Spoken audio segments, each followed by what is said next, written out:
Narito na mga malalaking balitang Central Luzon ngayong araw. Mayor Vilma Caluwag at iba pang bagong halal na opisyal ng City of San Fernando, formal lang naluklok sa katungkulan. Magarbong kasuotan na mayagpag sa inauguration ceremony sa siyudad San Fernando. Mayor Pogi Lasatin, iba pang opisyal sa Angeles City, nanumpa na rin. Ferdinand Marcos Jr. nanumpa na bilang ika-17 presidente ng bansa. At pangako ni Duterte na wakasan ang ENDO, hindi natupad. Secretary Bello ng DOLE, dumipensa.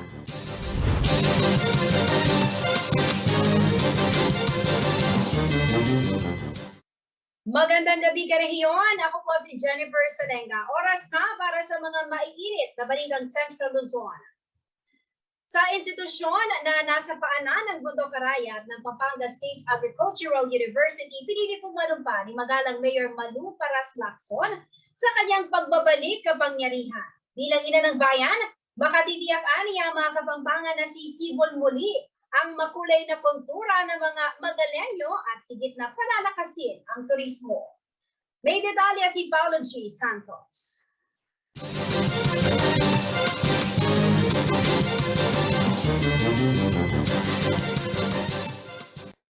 Ramdam na ramdam ang kulturang Kapampangan sa isinagawang oath-taking ceremony ng mga bagong halal na lider sa bayan ng Magalang, Pampanga, umaga nitong Huwebes, June 30.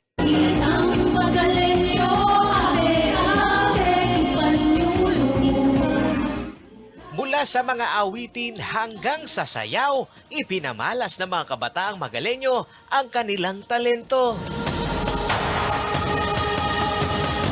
Highlight din sa okasyon ang pag-awit ng himno ng bayan ng Magalang.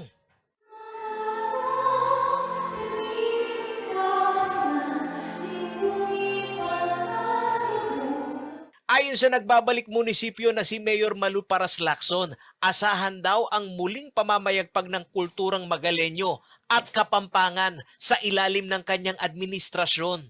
Uling atin tamong sariling legwan, kailangan may matibe tamong market opportunities karing kaya katamong local and foreign guests. So this year, we shall continue paying homage to these local treasures na inumpisan tamo niyang makalukluk tamo niyang 2016. Paninayan nyo lang pong lumwal, magmarcha, lukso at lundag, deng kamaru, ngayon pong piyesta king August, apamuna na po ng kaya katamong opisina king turismo.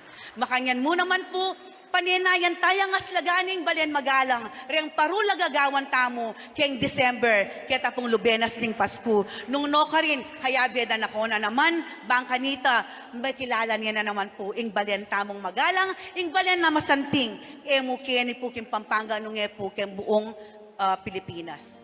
Ang malaking oportunidad sa turismo, magpapayaman sa lokal na merkado, mas maraming trabaho at inspirasyon para sa bawat mamamayan na pag-ingatan ang kanilang identity o yaman ng kultura.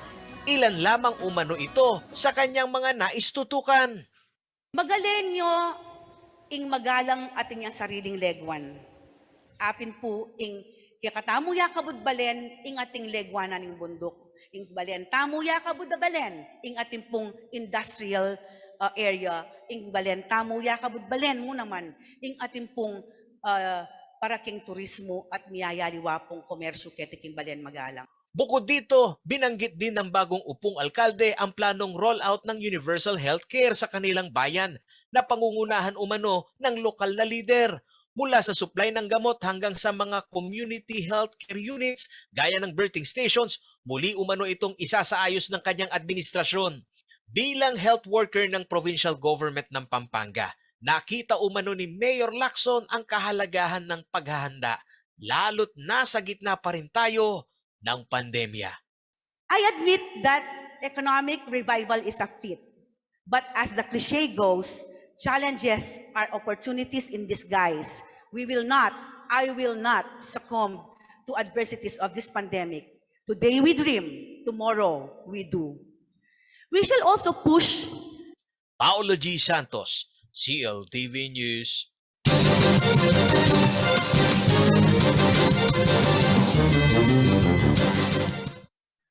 Social services daw ang planong tutukan ng mga bagong opisyal sa bayan ng Minaling, Pampanga. Ito ang kanilang ibinida matapos idaos ang kanilang oath-taking ceremony na pinangunahan ni outgoing Labor Secretary Silvestre Bello III. Narito po ang report.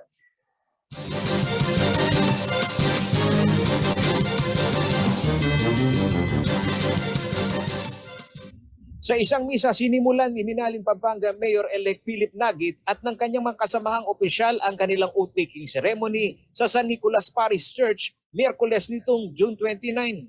Si outgoing Department of Labor and Employment Secretary Silvestre Bello III ang nagsumpa sa bagong alkalde.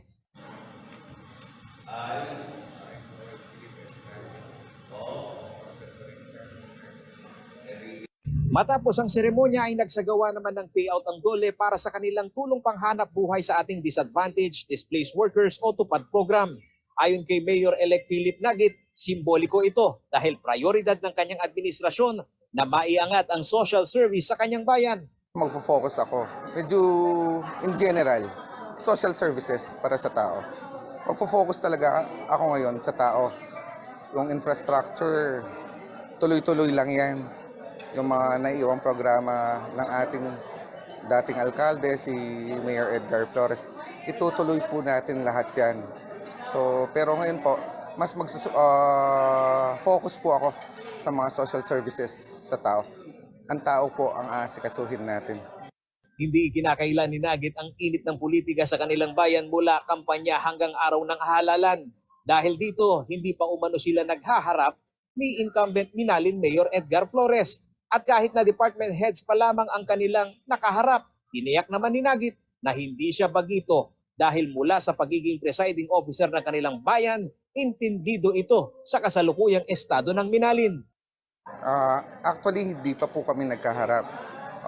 During the transition namin, yung mga department heads po ang nakausap namin. Pero si Mayor, hindi ko pa po nakaharap, hindi pa po humarap sa atin. Pero okay naman po, galing po tayo sa pagka-busy alkalde. Kaya naman po nating aralin yung mga papeles na iiwan sa atin. Hindi kaalyado ni Nagit si Vice Mayor-elect Rondon Mercado na isang independent candidate. Sa ipinapanukalaan niya ng bagong halal na alkalde, desidido rin itong maging kabahagi ng administrasyon. Dapat may kasabihan nga, dapat pagkatapos na yung eleksyon, matatapos na yung loyalty mo sa partido. Dapat mag-start na yung loyalty sa bayan naman. Nasa higit 250 million pesos ang Internal Revenue Allotment o IRA sa taunang pondo ng Minaling, Pampanga. Sa iminumungkahing social welfare program, pabor si Mercado na isagad ang budget allocation sa health service na mahalaga umano ngayong panahon ng pandemya. Kung ano ang iaalaw ng batas na i-maximize namin yung healthcare services, yun ang ibibigay ng ating susunod na alkalde. Samantala, nagpasalamat naman si DOLE Secretary Bebot Bello sa pagtitiwala ng mga local leaders ng Minalin sa kanya na siyang pinili para mag-administer ng oath. Flattered, I'm flattered. Kasi siyempre, ibig sabihin na may tiwala sa iyo yung tao. Simple lang ang payo ko nila. Maglingkod kayo and you serve with honesty. Paolo G. Santos, CLTV News.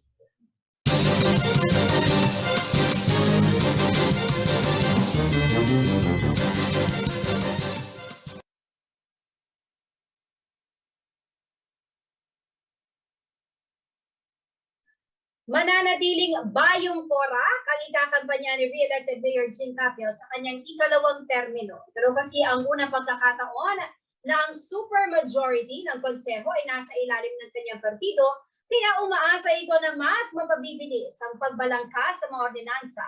Alinsunod sa kanyang executive agenda. Narito ang report.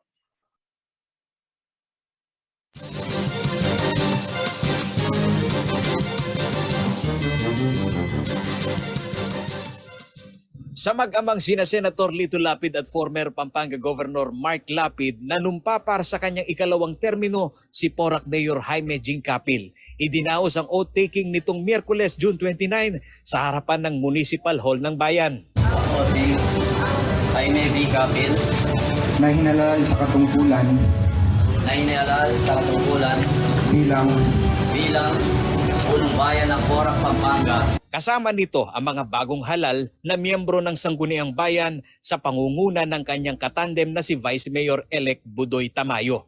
Ayon sa alkalde, malaki raw ang naitulong ng pamilya Lapid sa kanyang kandidatura noong taong 2022 election. Ito'y sa kabila ng pagiging magkalaban ni Kapil at ng nakababatang Lapid sa mayoral race noong 2019. Nakalaban naman ni Kapil ang 3-termer mayor na si Carling de la Cruz na humirit ng comeback nitong Mayo. Ning eleksyon po ngayon ni pasalamatan niya po senador na sinuporta, may tiwala kay katamo. At uling higit na po, itang kay katamong pamanangkulat, ang gewa na po, gewa tamo kay katambalin niya. At meron niya pong pagmaragulming kay katamo pong balen. Alam daw ni Kapil na malaki ang inaasahan sa kanya ngayon ng kanyang mga kabalin, lalo't mayorya ng miyembro ng konseho ay kanyang kaalyado. Mas malamo pressure to mas. Kasi nung sabi ko nung kanina sabihan mo muna, ako kasing galing sa Sangguniang Bayan. Nang nagawa ko.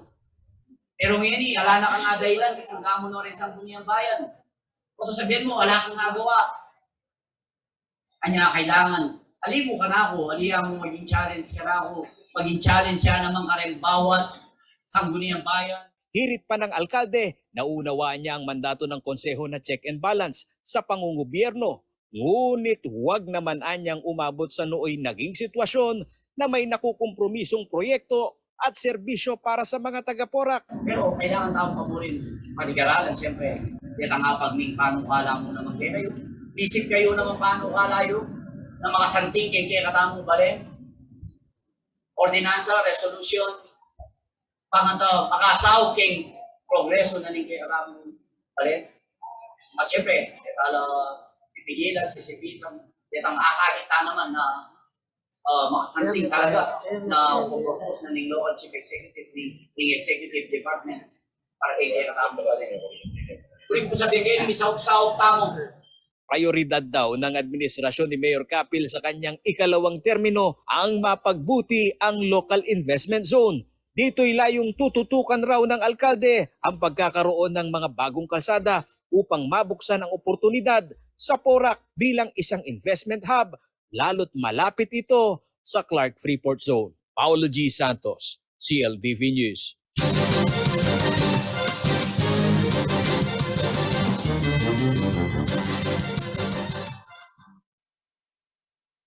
Sa pagbabalik ng CLTV News. Marcos Jr. nanumpa na bilang ika-17 presidente ng bansa. Pangako ni Duterte na wakasan ang ENDO, hindi natupad. Secretary Bello ng DOLE dumepensa. At Poverty Reduction Program, prioridad daw ni Mabalacat City Mayor Chris Garbo sa kanyang ikalawang termino. Manatiling nakatutok para sa iba pa mga nangungunang balita ngayong araw.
Nagbabalik ang CLTV News. At sa iba pa mga nangungunang balita, opisyal na pong nailuklok bilang ika-17 presidente ng Republika ng Pilipinas, si Ferdinand Marcos Jr. matapos manumpa sa panunungkulan ngayong Huwebes, June 30 sa National Museum.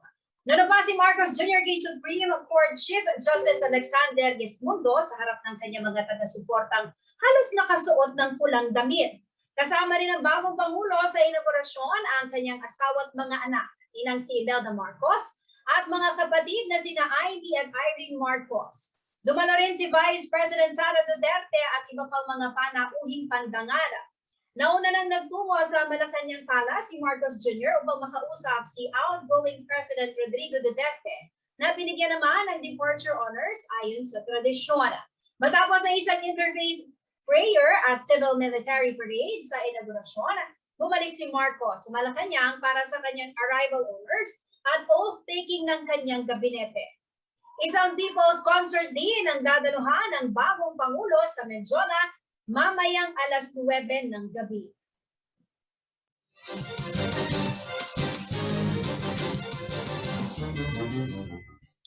Nanindigan po si outgoing Labor Secretary Silvestre Bello III na hindi ipinagwalang bahala ni Pangulong Rodrigo Duterte ang kanyang pangako na wakasan ang endo o kontraktualisasyon sa bansa. Depensa ng kalihim, hindi lamang tanggap ng ilang sektor ang bersyon na executive order ng Pangulo na ang naging resulta naman umano ay ang stability ng local job market sa bansa. Narito ang report.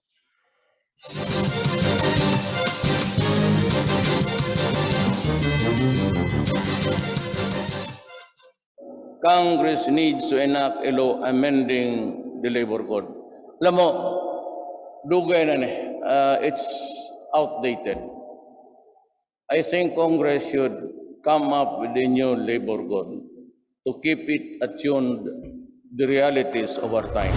Liban sa panahon ng kampanya, naging bukang bibig din ni outgoing President Rodrigo Duterte sa kanyang isa sa mga State of the Nation Address o SONA na tutukan ng Kongreso ang pagwawakas ng endo. Pero nang makarating ang panukala sa kanyang tanggapan, ito ay kanyang ibinasura. Depensa pa noon ni Presidential Spokesperson Secretary Harry Roque, ang campaign promise ay itutulak kahit na ibito na ang ipinagmalaki ng administrasyon na priority bill sa Kongreso. Ngayon pangako yan ng Presidente. Ang naging problema po dyan ay nagpasa po ng anti-endo bill ng Kongreso pero mayroong mga objectionable portions po doon sa bill na yon. Kaya naging dahilan na binito ni Presidente.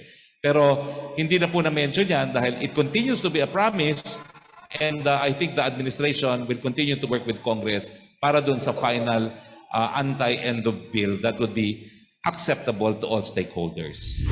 Sa kabila nito, pinirmahan ng Pangulo ang Executive Order No. 51 na nag-aatas na protektahan ang karapatan sa seguridad ng mga manggagawa batay sa social justice sa 1987 Philippine Constitution. Pero para sa ilang mga labor group, hindi totoong paborable sa mga manggagawa ang naturang EO. Hindi raw tatapusin ang sistemang kontraktualisasyon na siyang pahirap sa mga maralitang manggagawa. Sa pagtatapos ng termino ng Pangulo, patuloy pa rin ang pamamayagpag ng sistemang endo. Pero depensa ni Department of Labor and Employment outgoing Secretary Silvestre Bello III, hindi totoong pinaasa lang ni Duterte ang mga Pilipino. Actually, na-deliver na yan Meron ng batas. At pipirma na ng ating Pangulo. Pero hindi naman tinanggap ng mga workers. Hindi nila tinanggap. So, hindi pinirma ng ating Pangulo. Nandiyan na yung batas. The President was prepared to sign the endo bill. However, ang daming nag-demonstrator. Nagsabi nila, ayaw nila yung version na yon. So the President, in fairness to the clamor of the workers, hindi niya dinagdahan. Ayon pa sa opisyal, maituturing na Duterte legacy ang pagkakaroon ng stability sa local job market. Kailangan ng local employment ang may pagmamalaki ng ating Pangulong Duterte at siyempre ang Department of Labor ay yung industrial peace. Nagkaroon ng katahimikan sa pagitan ng ating mga manggagawa at ang mga management group. Hindi kagaya nung araw, narinig mo siguro, puro strike dito, strike dyan. Sa papasok na administrasyon ni President-elect Ferdinand Marcos Jr., sinabi ni Bello na mas veterano ang magbabalik sa dole sa katauhan ni former Labor Secretary Bienvenido Benny Laguesma. Anya, ayaw niyang pangunahan ito sa usapin ng magiging tindig sa endo. Nahan yung papalit sa akin, unang-una, eksperto siya dyan. Naging Secretary of Labor na siya ng panahon ni ERAP. At alam ko magaling siya. Brad ko yan kaibigan ko pa. So I'm sure na alam niya kung anong gagawin niya. Samantala, poor quality of work ang Duterte legacy sa usapin ng paggawa Ito ang assessment naman ng think tank ng Ibon Foundation. Record high din umano ang unemployment sa Administrasyong Duterte at kapuna-puna rin na kahit may malaking employment rate, part-time at maliit lamang ang nakukuhang sahod ng manggagawang Pilipino. Paolo G. Santos, CLTV News.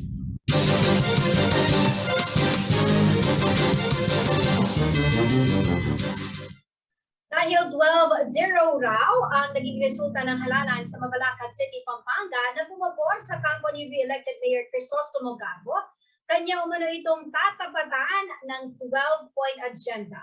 Layon umano nito na higit pang may angat ang estado ng pamumuhay ng kanyang mga kabaler. Narito ang report.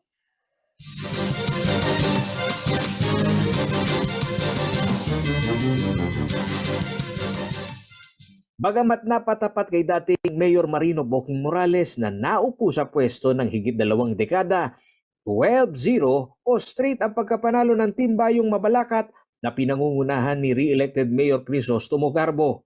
It appears that Garbo Chris of the Nationalist People's Coalition garnered 79,754 votes for the office of the city mayor, the same being the highest number of votes legally cast for said office. On behalf of the COMELEC, Commission on Elections, City of Mabalacat, and the Commission on Elections Main Office, congratulations, Mayor Garbo. Dahil dito tutumbasan din daw ni Garbo ng 12-point agenda ang ibinigay sa kanyang bagong mandato ng mga Mabalakenyo. In my new term, the people gave me 12-0. Palakpakan tayo po, ren kabalentamo ang po'y nga pong gino. It is therefore proper that in my second term, we expand the 9 pillars into 12 pillars. Furthermore, we also aim for great zeros. Pagbibida ni Garbo, hindi umano mapipigilan ang progreso sa kanilang syudad sa susunod na 5 taon. Halos tapos na raw kasi ang isa sa magiging economic hub ng lungsod. Ito ang Pampanga Technopark. Baluyo po at nakarakal pong bisa mag-invest kaya katamo. Just yesterday po, there is a big company na Bisaya pong makipag-public-private partnership with us. The development po in the next 5 years at yun na po kaya katamong syudad. Ito po sabihan kaya po kaya kayo itang Pampanga Technopark. Right now, they have already 65 allocators na po ka rin. Tie-up sa mayayamang bansa gaya ng South Korea na magbibigay ng trabaho at kasanayan sa mga nasa sektor ng agrikultura at all access sa serbisyo ng kalusugan at edukasyon. Ilan lamang ito sa mga programa ni Garbo para umano sa poverty reduction. Sasabihan tamo, una, mababa ang sweldo kete Pilipinas. Masakit ang kamamaten. Masakit din ang masakit kang pamilya as nakamal ang pamagpagaral miyayalwa pa. Dakal na po dahin, din kabalenta. Ren ngam po ren arapan kong alos aldoldo. In kanakong kapanwalan kanini, nung ang LGU, agyo nang sumawop ka rin magkasakit kembye. Then our poor families can have a chance to improve their lives. Sa hiwalay na panayam ng CLTV News Team kay Garbo, binanggit din nito na priority ordinance niya ang revision ng Tax Revenue Code ng lokal na pamahalaan. Yung tax natin, kasi talagang iwan na tayo, no? Ang ating tax na pinapairal ngayon is already 1995 pa. Yeah, 1995 pa. That's 27 years ago. Sa tingin nyo ba, hindi pa naangkop? Saan ka nakakita na per month ang binabayaran ng mga business sector natin, 125 pesos sa garbage collection natin? Wala na ngayon yun. Wala na ngayon yun. Itataas natin, but staggered, hindi biglaan. Sagot naman ni Vice Mayor Attorney Jelda Aquino, bibigyan nila ng prioridad ito at magsasagawa ng konsultasyon sa Ways and Means Committee ng Sangguniang Panlunsod. Anya maisasapinal pa ang mga executive legislative agenda ng administrasyon sa darating na buwan ng Setyembre. Of course, we will look into that, no? It's not that easy para kagawin kaagaran yon, pero we will thoroughly discuss it. We will thoroughly discuss it, and we'll refer it to the proper committee, yun yung Committee on Ways and Means. para po mapag-aralan na ng maayos. Paolo G. Santos, CLTV News.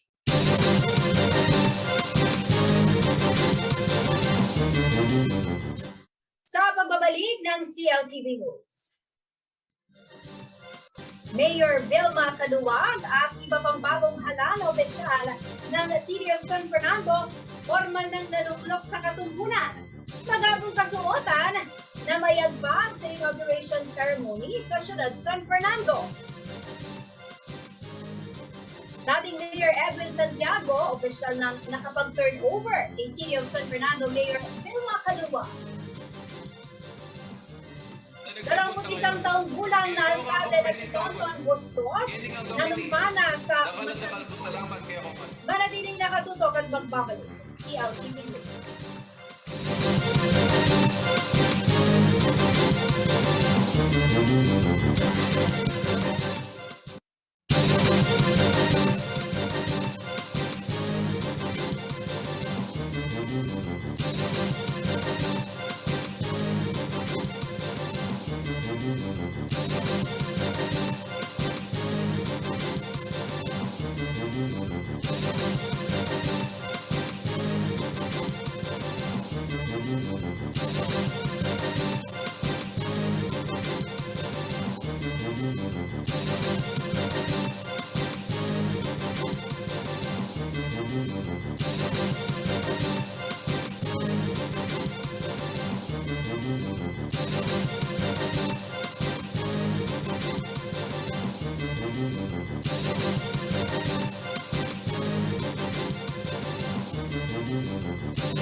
Nagbabalik ang CLTV News. Sabay-sabay na nanumpa sa katungkulan ngayong June 30 ang mga bagong hala na opisyal ng siyudad San Fernando, Pampanga sa pangunguna ni Mayor Vilma Caluwag at Vice Mayor BJ Lagman.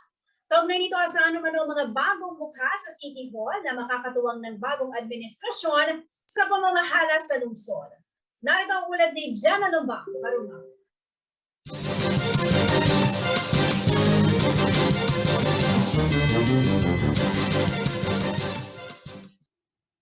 Alas 12 en punto nitong June 30, opisyal na ang pagkaluklok ni Mayor Vilma Caluwag bilang kauna-unahang babaeng alkalde ng siyudad San Fernando, Pampanga. Naupo na rin sa pwesto sina Vice Mayor BJ Lagman at 10 bagong halal na mga city councilor.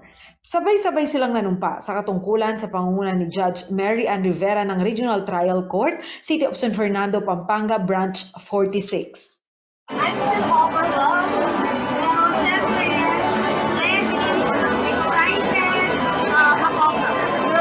wala pang manong napipisil si Mayor Caluwag na magiging city administrator kung kaya't hahawakan muna niya ang nasabing posisyon.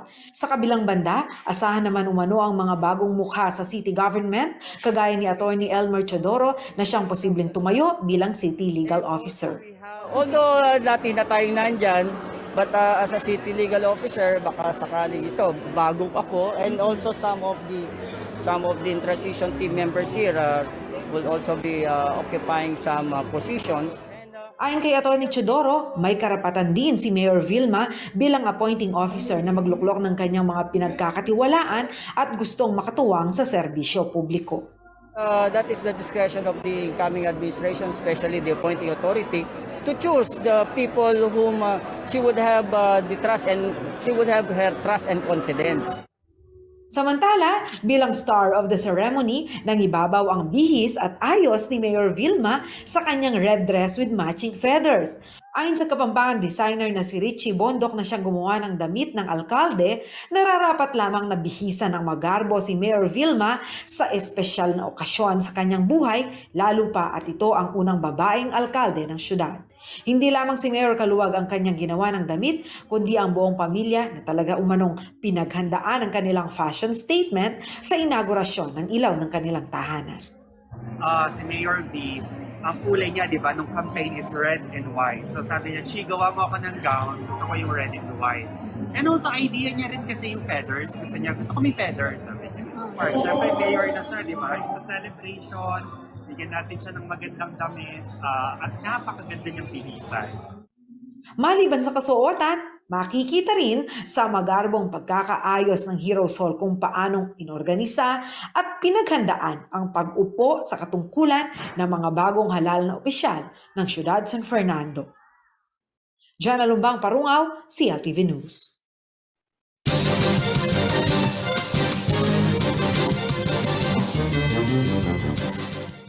Ilang oras bago manumpa sa katungkulan ay isinagawa na ang turnover ceremony ng Seat of Authority sa Siyudad San Fernando sa pagitan ni former Mayor Edwin Santiago at Mayor Vilma Kaluwag. Naging maayos naman umano ang transition process at bukas umano si Mayor Santiago kung sakaling kailangan ng kasalukuyang administrasyon ang kanyang mga payo. Babalik si Jana Lumbang Parungaw.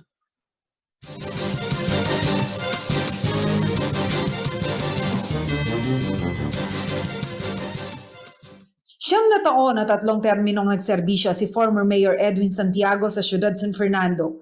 At sa kanyang huling mga oras bilang alkalde ay pinangunahan niya mismo ang seremonya para sa turnover ng Seat of Authority kay Mayor Vilma Kaluwag, ang pumalit sa kanya sa katungkulan. The transition team, they're doing good.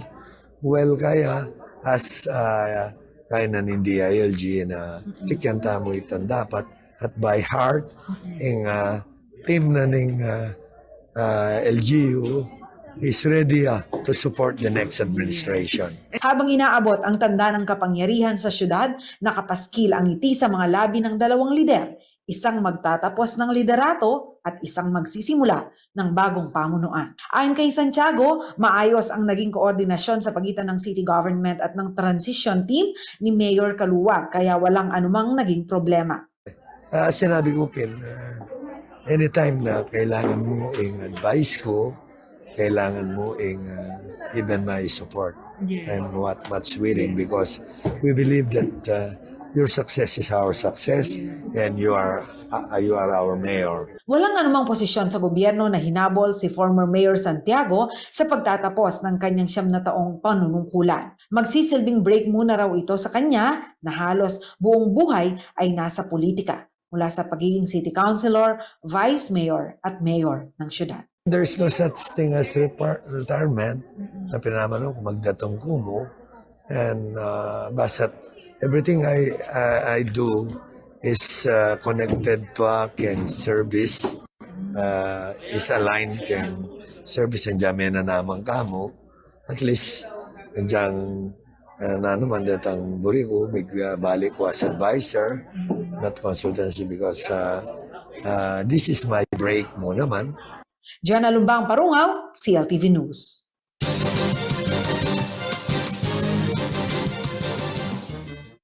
Nanumpa na ang pinakabatang alkalde sa lalawigan ng Pampanga na si Mayor Jose Antonio Tonton Bustos ng Masantol.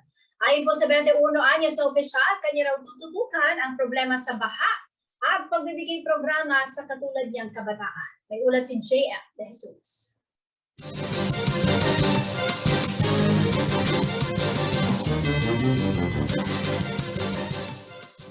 Sa edad na 21, umupo na sa pinakamataas na pwesto sa bayan ng Masantol, Pampanga si Jose Antonio Tonton Bustos. Nanumpa ang batang alkalde kasabay si Mayor Dan Ginto na uupo naman ngayon bilang Vice Mayor at mga nanalong konsehal ngayong Huwebes, June 30. Ayon kay Bustos, sa sentro umano ang kanyang pamamahala na nakatuon sa konsultasyon sa kanyang mga nasasakupan. Dagdag pa niya, ito na umano ang umpisa ng bagong masantol na matagal lang hinihintay ng kanyang mga kababayan. Mga kababayan ko po sa bayan ng Masantol, maraming salamat po sa inyo pong mainit na pagtanggap dito po sa ating oath-taking and inauguration. At tulad po ng sinabi natin kanina, ito na po ang araw, ito na po ang simula ng bagong bukas para sa bagong Masantol para sa ating lahat. Maraming salamat po. Magiging prioridad din naman ng rookie official ang paghahanap ng solusyon sa baha na matagal ng problema ng mga Masantolenyo. Dito po sa bayan namin talagang nilulubog ko po kami sa baha. Matagal na pong pasakit, matagal na pong kalbaryo sa aming balikat ito. Kaya't even before pa po ng ating inauguration today, nakipagpulang na po tayo sa DPWH at sa iba pong national agency. Nakapag-allocate na po sila ng pondo at excited po ang ibalita sa mga kababayan ko po sa Masantol na this year, meron pong ma-implement na flood mitigation control dito po sa ating bayan. Bukod sa problema sa baha, isa pa sa mga uunahin daw niyang tatrabahuin ay ang mga programa para sa kabataan. Aniya malaki ang naging parte nila sa kanyang pagkapanalo at naiintindihan niya ang mga hinaing ng mga ito. Nakita niyo naman po na natunghay niyo po kanina, kasama po sa ating oath-taking and inauguration ang mga kabataan. Tulad po ng binanggit ko po kanina, sila po ang magiging pundasyon na tutungtungan ng ating kinabukasan. Kung kaya't ganito po kagrabe ang investment natin sa education. Kaya naman na talagang highlight po ang mga kabataan. Siyempre ako po, miyembro po ako ng cohort ng generation po ng mga kabataan ngayon. Kaya't napakasaya ko po, nakasama ko po ang mga kapwa kong kabataan na nanumpa para gawin ang lahat ng aking makakaya para sa aming bayan. Handa naman umano maging gabay ang kanyang ama na si Congressman George Bustos ng patrol party list sa kanyang anak. Dapat nauna lagi yung tao. In fact, kahit nasa sa meal lang, sa pagkain, huli ka dapat kakain. Meaning, sa lahat ng bagay, iuna mo yung tao bago sarili. Kung ganun lagi yung pananaw at estilo ng isang namumuno sa isang pamayanan, makikita talaga natin na mas magiging matiwasay ang kabuhayan, no? At kalagayan ng bawat pamilya. Bukas unang araw ng Hulyo ay formal nang mag-uupisina sa munisipyo ng Masantol si Mayor Tonton Bustos. Panawagan niya sa kanyang mga kabalen magkaroon ng pagkakaisa. JM De Jesus, CLTV News.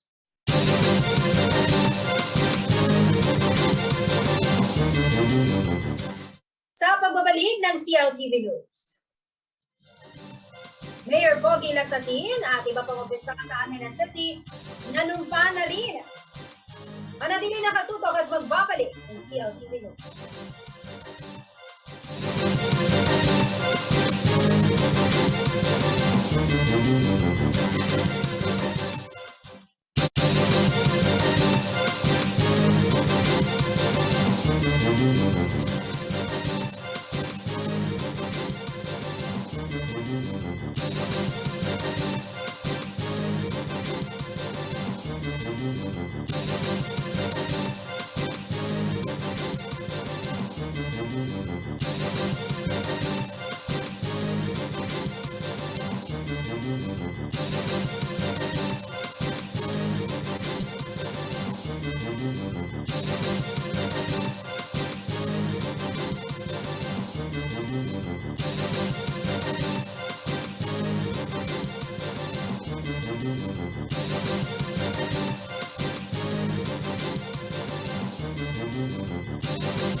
Nagbabalik ang CLTV News.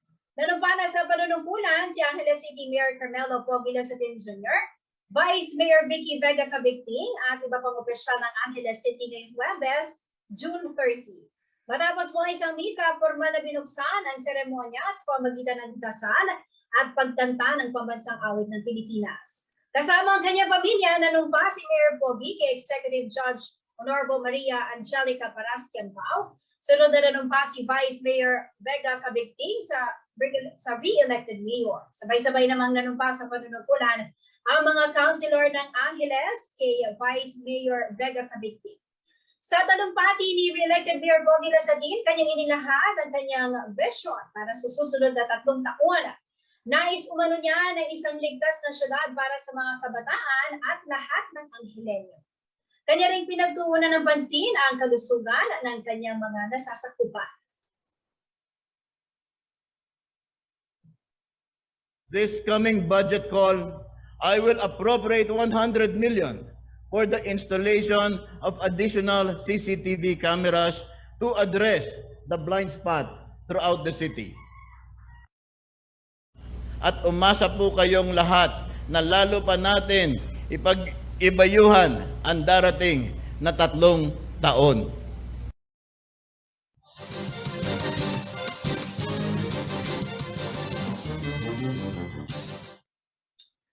Alamin naman po natin na magiging lagay ng panahon mula kay Ginong Manny Esguera, ang Chief Weather Forecaster ng Pag-asa Floor.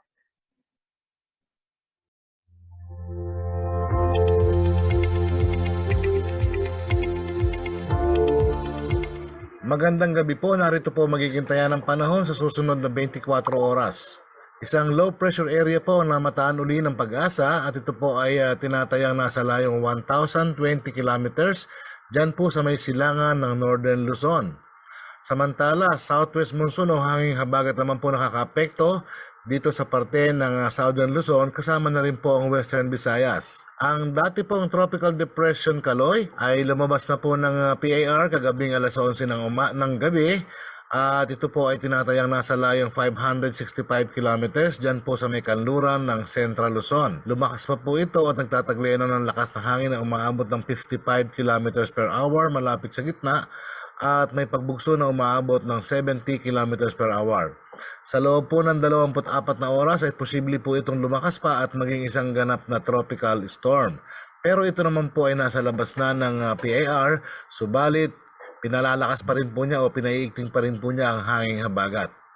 Kaya naman po ang Bataan, Zambales, Palawan, Oriental Mindoro, Occidental Mindoro, Aurora at Quezon, sila po yung mga lugar na makakaranas ng monsoon rains na dulot po ng southwest monsoon. Ang Metro Manila po at malalaming bahagi ng Luzon, kasama na po dito ang Western Visayas, magiging maulap po ang papawirin, may mga kalat-kalat na mga pagulan, pagkidlat at pagkulog, dulot din po ito ng hanging habagat at ng monsoon trough. Ang natitirang bahagi pa po ng bansa ay makakaranas naman ng pulo-pulong mga pagulan, pagkidlat at pagkulog, dulot naman po ng localized thunderstorm. So sa ngayon po, ito lamang po yung mga weather system na binabantayan ng Pag-asa at nagbibigay po ng mga pagulan sa iba't ibang parte ng ating bansa. Pinag-iingat pa rin po ang lahat.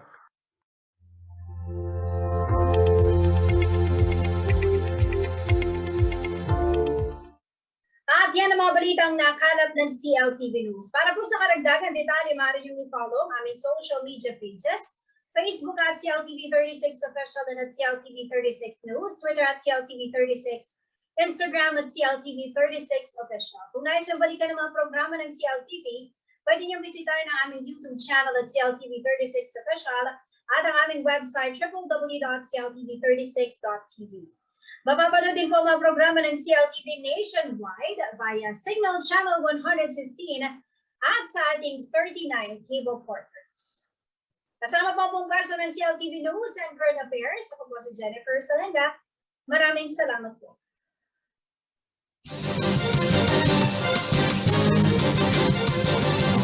Thank you.